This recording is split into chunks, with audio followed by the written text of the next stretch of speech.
Kinberg, le réalisateur de Dark Phoenix, nous annonce que le film sera moins compliqué que les précédents et carrément plus fidèle au comic.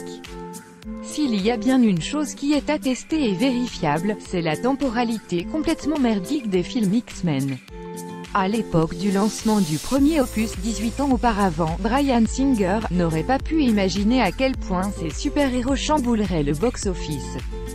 Du coup, il n'y avait pas vraiment de « guide du routard » pour conduire le tout et assurer la cohérence de l'ensemble, à la manière Kevin Feige chez Disney. Ce qui a abouti à une franchise X-Men, doublée par une horde de spin-off, est loin d'être unifiée. Et ce n'est pas l'effort impulsé par X-Men, Days of Future Past, qui a tenté de résoudre le problème, qui a arrangé la situation. Au contraire, elle s'est aggravée, ce qui explique probablement pourquoi l'épisode intitulé Apocalypse s'est focalisé essentiellement sur une nouvelle génération de personnages, afin d'amorcer un reboot par la petite porte et d'aboutir à une saga renouvelée. Lors de l'avant-première de Deadpool 2, à New York, le magazine y a pu échanger quelques mots avec Simon Kinberg. Dark Phoenix sera beaucoup plus fidèle au comic qu'a pu l'être X-Men, l'affrontement final.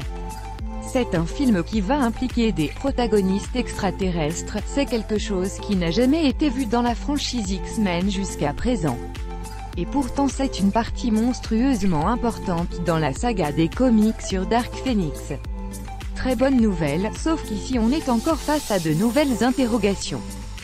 Si on se réfère au comic que Kinberg apprécie tant, on est en droit de supposer que l'espèce extraterrestre en question n'est autre que l'Empire Shi'ar, un peuple qui considère Jean Grey comme une menace pour l'univers tout entier. Ces derniers réussissent même à capturer la mutante afin de jauger à quel point elle peut devenir dangereuse pour la galaxie. D'autant plus que les premières rumeurs laissaient très largement sous-entendre que Jessica Chastain jouerait le rôle de Lilandra Neramani, l'impératrice de la race alien des Shi'ar, mais celle-ci avait démenti ces hypothèses. Sauf que très récemment, il était question que les Skrulls, race rencontrée dans Les Gardiens de la Galaxie, viendraient rejoindre le casting. On verra bien la suite des événements.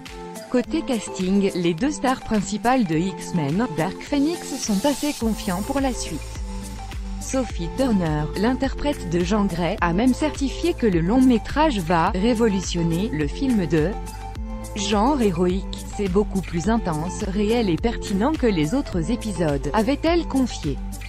De l'autre côté, son partenaire de tournage, Ty Sheridan, alias Cyclope, avait évoqué l'idée que Dark Phoenix serait plus un drame romantique qu'un film de super-héros, qui bastonne pendant 2h30.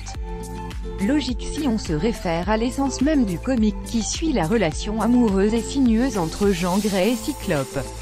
D'autant que Kinberg a d'ores et déjà confirmé que la relation entre les deux héros sera au cœur du film.